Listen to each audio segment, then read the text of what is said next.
Hi అండి, అందరికీ నమస్తే. Welcome to DVR farms AKP. ముందుగా మన సబ్స్క్రైబర్స్ అందరికీ చాలా థ్యాంక్స్ అండి, నన్ను ఎంతగా సపోర్ట్ చేస్తున్నందుకు.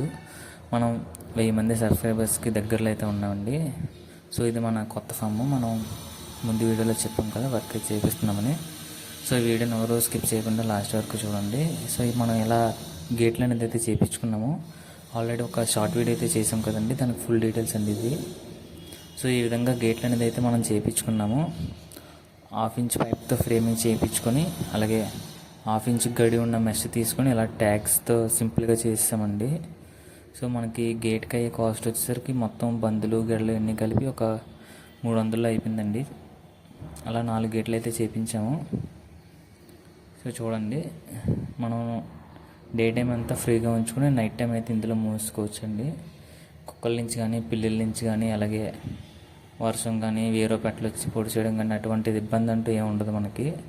సో కిందనైతే ఇలా ధాన్యం ఒక అది వేసుకొని మనం ఈజీగా మెయింటైన్ చేసుకోవచ్చు. ఒక 20 నుంచి 30 కోళ్ళని మనం సింపుల్గా ఒక 2 సెంట్లు అయితే ఇదంతా అరేంజ్ చేసామండి.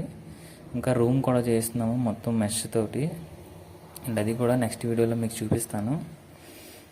సో చూడండి, సింపుల్గా మనం తక్కువ ఖర్చుతో ఒక 40 కోళ్ళ వరకు మనం మెయింటైన్ చేసుకోవచ్చు. కానీ బయట నుంచి ఏ కోళ్ళు కూడా తెచ్చుకోకూడదు మనం, ఎందుకంటే వైరస్ అనేది వస్తుంది కదా. మన దగ్గర ఉన్న కోళ్ళని అలా మెడిసిన్ వాడుతూ మనం అయితే శుభ్రంగా కేర్ తీసుకొని పెంచుకోవాలి. సో డే టైం అంతా ఇలా ఫ్రీగా ఉంటాయి, నైట్ టైం అనేది అంతా లోపల మోసుకుంటాము ఏ ఇబ్బంది లేకుండా. అండ్ అలాగే వర్షం పడినా సరే మనకి ఎటువంటి ఇబ్బంది అయితే ఉండదండి.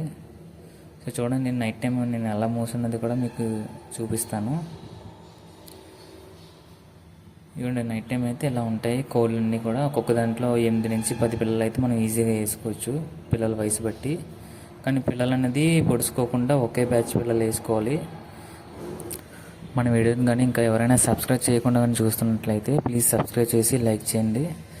అలా చేస్తే మన వీడియో ఇంకొంతమందికి రికమెండ్ అవుతుంది. Thank you so much.